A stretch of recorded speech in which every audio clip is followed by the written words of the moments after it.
আমেরিকাতে শতকরা 90টা নারীর পেট থেকে যে বাচ্চা ভূমিষ্ঠ হচ্ছে, বাচ্চার বাপের কোনো ঠিকানা নাই। মদিনা থেকে ইমান বেরিয়ে আসলো কোথায়? তো কুয়েতের মাটিতে। কুয়েত থেকে এলো কোথায়? তো ইরানের মাটিতে।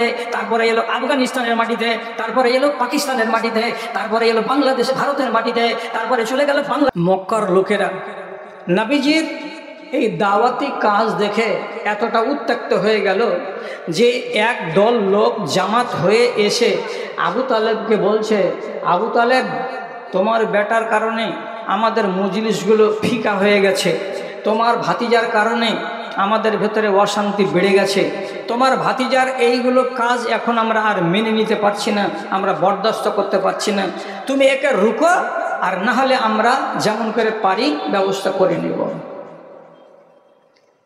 তো মুশরিকের বাড়িতে রাসূলুল্লাহ আশ্রয় পেয়েছেন আবু তালেব, সে ঈমান আনে না আর ভাতিজা ঈমানদার। শেষে তখন বলছে কি করব?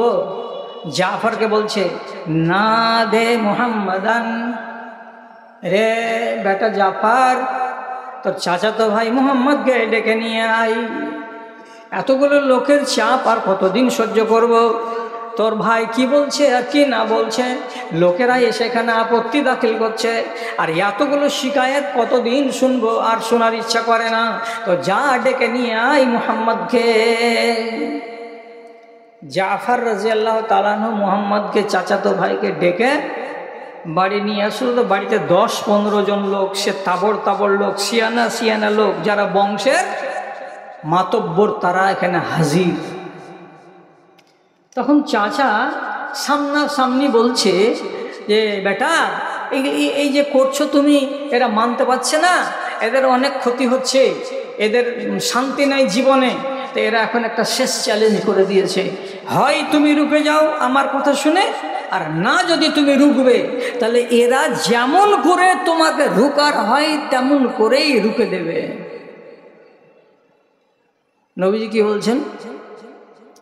মা আনাবে আকদারা আন আদালাহুম জালেকা ইন তুশইলু লি নারান মিন হাযিহি শামসে। সহিহ হাদিস, সিলসিলা সহিহা। তিনি কি বলছেন? চাচা, আপনাকে চাচা বলে জানি না, বাপ বলে জানি, ছোট থেকে দেখে আসছেন, এত দিন দেখে আসলেন, পিছন দিকে আপনি আমার ছাতার মতো দাঁড়িয়েছিলেন, আজকে এই লোকেদের কথা শুনে আমাকে বলছেন থেমে যাও, আর না হলে ওরা তোমাকে থামিয়ে দেবে। আমি বলছি এগুলো তো সব আমার বংশের লোক, এরা যদি আমার বিরুদ্ধে চলে যায়, এরা যদি আমাকে মারার ষড়যন্ত্র করে, এমনকি তুমি যদি আমার বিরোধিতায় চলে যাও, আমার পক্ষ অবলম্বন না করো, তো রাসূলুল্লাহ বলছেন এই লোকটি যদি, এই যে দেখছো সূর্যটা, সূর্যর কাছ থেকে যদি ডালিতে করে এক ডালি আঙ্গারা মানে আগুন যদি নিয়ে এসে দেয়, আর দেওয়ার পরে বলে এই মুহাম্মদ তুমি এই কাজটাকে ছেড়ে দাও, তো নবীজি বলছেন আমি এদেরকে হরগিজ এই ময়দান থেকে সরে গিয়ে তাদেরকে ফাঁকা ফিল্ড ছেড়ে দেব না। বংশকে আমি বুঝি না, চলে যাক বংশ আড়ালে, বংশ আমার সব পিছন দিকে চলে যাক, কিন্তু আমি হরগিজ এই ময়দান ফাঁকা, এদেরকে আমি ছেড়ে দেব না। তাহলে এত বড় চ্যালেঞ্জ যদি নবীজি গ্রহণ করতে পারেন, যে দিনের রাস্তাতে বা দিনের পথে বাধা হয়ে দাঁড়িয়েছে কারা? তো বংশের লোকেরা। বংশকে তিনি পরোয়া করলেন না যে তোমরা আলাদা হয়ে যাও, আমাকে ছেড়ে দাও। আপনি আর আমি কি পারি? এত বড় ঈমান তো নেই। কেন নেই? যে যতটি দিন যাচ্ছে ঈমানের ভোল্টেজ ততটা কমছে, দিনের দিন কমছে। আর সকালবেলায় চায়ের দোকানে আমার ভাইদের সঙ্গে যখন দেখা হবে কোন একজন আলেমের, আপনি তাকে চা খাইয়ে জিজ্ঞেস করবেন কথাটা সত্য না কথাটা মিথ্যা, যে হাজি মৌলানা রসুলের যুগে যেটা ঈমান ছিল এখনকার যুগে সে ঈমান নাকি নাই? নাই, নাই, ওই যুগের ঈমান আর নাই। আর আপনি কেন মানবেন না? হযরত উমরের মতো লোক 1450 বছর আগে মিনার মাঠে রসুলুল্লাহর ভাষণ চলাকালীন বলেছিলেন, কি বলেছিলেন? লাইসা বাদাল কামালে ইল্লান নুকসান। এর মানে কি? রসুল যখন বললেন মিনার মাঠে বিদায় হজের দিন, দিন ইসলাম কমপ্লিট হয়ে গেল, আল্লাহর নিয়ামত সব দেওয়া তোমাদের উপরে ঠিক শেষ হয়ে গেল, আর কোনো হুকুম কোনো বিধিবিধান দুনিয়াতে নাজিল হবে না। হযরত ওমর বললেন আজ থেকে ইসলাম কমতে শুরু করবে নবীজি, চোখে পানি ঝরিয়ে কাঁদলেন।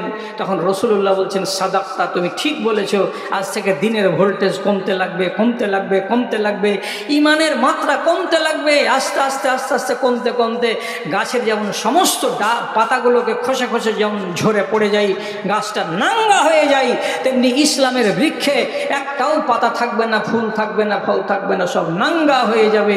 ইমান কমছে, ইমান কমছে।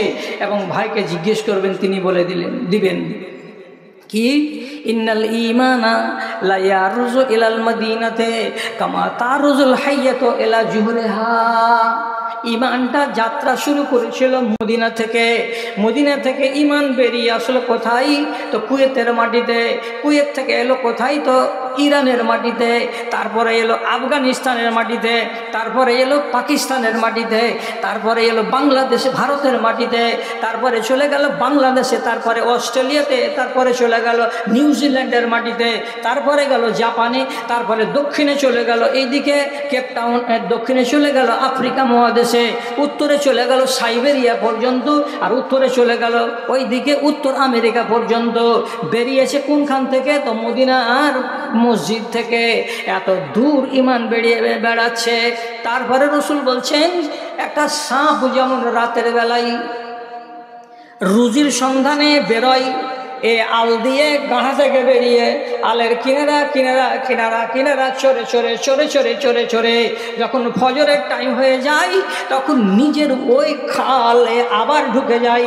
যে খাল থেকে সে বেরিয়েছিল, ঠিক সেই রকমই একটা সময় চলে আসবে, যেই জায়গা থেকে ইমান বেরিয়েছিল সেই জায়গাতে সারা দুনিয়ার ইমান ফিরে যাত্রা করে আবার মদিনায় পৌঁছে যাবে। ভারতে ইমান রবে না, বাংলাদেশে ইমান রবে না, ইন্দোনেশিয়াতে ইমান রবে না, অস্ট্রেলিয়াতে ইমান রবে না, আমেরিকাতে ইমান রবে না, সারা দুনিয়ার ইমানগুলো জিরোতে চলে যাবে। যাবে তো কোথায়? তো মদিনায়। ওখান থেকে বেরিয়েছিল, ওখানে আবার ফিরে চলে যাবে। এখন যেটুকু ইমান বেঁচে আছে, পোকা লাগা, পোকা লাগা, পোকাতে খেয়ে খেয়ে সব ডালপালাকে শুকিয়ে দিয়েছে, গাছটা মরেনি। ঠিক তেমনি আমার আর আপনার ইমান কোন রকম করে বাঁচিয়ে রেখেছি।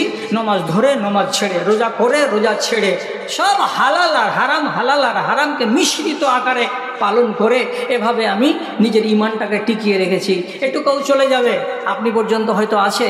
তারপরে এমন যুগ চলে আসছে যেটা হলো নেটের যুগ, যেটা হলো ফেসবুকের যুগ, যেটা হলো মোবাইলের যুগ। এই যুগে আর মুসলমানদের বাড়িতে ইমান থাকবে না। অল্প কিছুদিন পরে দেখবেন যে দেশটা হয়ে গেছে আমেরিকা। আমেরিকা মানে বিয়ে উঠে যাবে, বিয়ে থাকবে না, বাপের অনুমতি লাগবে, ওগুলো তুলে রাখো। ছেলে আর মেয়ে রাজি তো কি করবে কাজী। আর কি ওপেন ভালোবাসা হবে। রাসূলুল্লাহ বলেছেন ইয়াতাসাফাদুনা তাসাফুদাল হামিরে।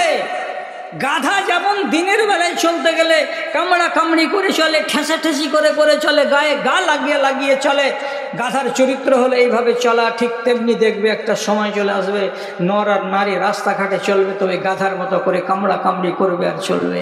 অতটি দেখবেন জঙ্গিপুরের বাজারে চলে যান, মুসলমানের বেটা আর বেটি বোরখা গায়ে দিয়েই আছে, আর আঙুল এমনি করে আঙুল ভরে হাত ধরে। ওটা আর পুরুষ হলো কি, ওর খালেদা ভাই হলো, কিন্তু ও কি ওর প্রেমিক হলো, ওটা আল্লাহ তাআলা জানে। একজন আরেকজনকে জড়িয়ে ধরেই হাঁটছে, ঘাড়ে ঘাড় লাগিয়েই হাঁটছে। আপনার সাহস নেই যে ভাই এরকম করে কেন হাঁটছ, বলতে পারবেন না। চোখে দেখে সহ্য করেন। আর সব লোক একসঙ্গে গাল দেন একবার আমাকে, কি বলে আজ 30 বছর আগে অমুসলিমদের ভেতরে রেওয়াজ ছিল, কোনো মহিলা যদি সাইকেলে চেপে শুধু গোটা গ্রামের লোক এমনি করে বড় বড় চোখ করে দেখেছে যে দেখবে মেয়ে ছেলে আজকে একটা দেখেছি সাইকেল চালাতে। এটা ছিল একটা উদাহরণ। গায়ের মুসলিমদের ভেতরে একটা ছিল, একটু একটু করে এলো মুসলমানের বেটির কাছে। আর আমাকে মমতা খালা যেদিন থেকে সাইকেল দিল, গোটা দেশের নারীরা সাইকেল চালাচ্ছে। যেই জিনিসটা একদিন ঘেন্নার ছিল সেই জিনিসটা এখন বরণ করে নিয়েছি। সবার গা সভা হয়ে গেছে। কেউ জীবনে কি একবার বলতে পারবো এই অমুকের বেটি তুই সাইকেল কেন চালাবি? পারবো না। এরই নাম ইমান। এটাকে এভাবেই আমি করব, আর আপনি বলবেন কি এটা আমরা ইমানদারি করছি। রাতের বেলায় ডিজে বাজবে বেটার বিয়ে আছে বলে, আর আংনাতে নাচ চলবে, যুবক যুবতী বেটা ছেলেগুলো সব এক অপরকে হলদি মাখাবে আর নাটক করবে, জড়িয়ে ধরে ধরে হেন করবে তেন করবে। আপনি যদি এমনি করে দাড়িটি লাড়ে নেন বলেন কি করছি তোরা এগুলো একটা ধারে, দাদু তুমি বলতে যাও তা এখানে কে তো আসছো, তুমি বুড়া মানুষ, যাও বলতে যাও। দাদুকে এক হিচকি দিল, দাদু বলতে বসে আছে, আর আংনাতে নাটক চলছে। কার বিয়ে? তো মুসলমানের বিয়ে। এদেশের বিয়েতে কি ফটকা ফাটে? ফাটে, আরো ফাটবে আগামী দিনে, আরো ফাটবে, এত ফাটবে যে আপনি শেষ করতে পারবেন না। আর আগামী দিনে আরো এমন সাংঘাতিক সাংঘাতিক সময় চলে আসে আপনার সামনে, রিশতা বলে কোনো জিনিস থাকবে না। রিশতা মানে কি? এটা বাপ, এটা চাচা, এটা দাদা, এটা খালা, এটা নানি, এই জিনিসটা থাকবে না। কেন? আমেরিকার ইউরোপের মাটিতে রিশতা নাই।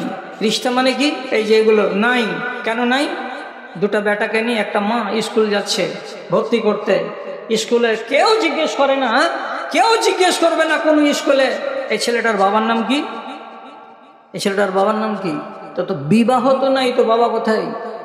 তো ছেলে কেমন করে হলো? তো মাঠে ঘাটে গাইগুলোর কেমন করে বাচ্চা হচ্ছে। আমেরিকাতে শতকরা 90টা নারীর পেট থেকে যে বাচ্চা ভূমিষ্ঠ হচ্ছে, বাচ্চার বাপের কোনো ঠিকানা নাই, বলতে পারা যাবে না মার পেট থেকে হয়েছে, মার নাম লিখো, তাতেই অ্যাডমিশন হচ্ছে আমেরিকায়। যদি ঝুট কথা বলে থাকে তো শিক্ষিত লোকেরা নেটকে জিজ্ঞেস করুন কথাটা ঠিক না বেঠিক।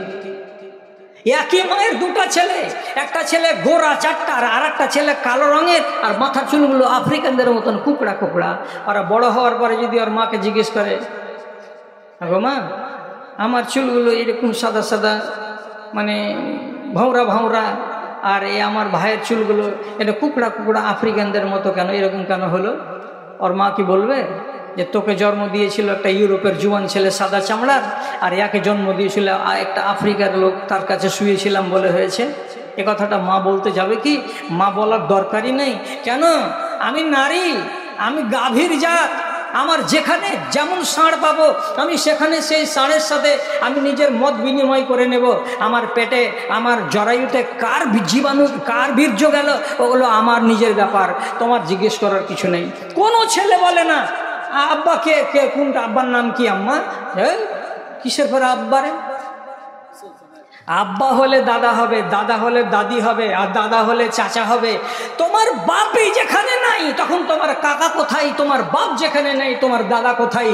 বংশ আছে আমেরিকা ইউরোপে নেই, আগামী দিনে এই দেশে তাই চালু হয়ে যাবে। আল্লাহ আমাদের হেফাজত করে যে আল্লাহ এগুলো দিন যেন আমাদেরকে দেখতে না হয়। ভাই হে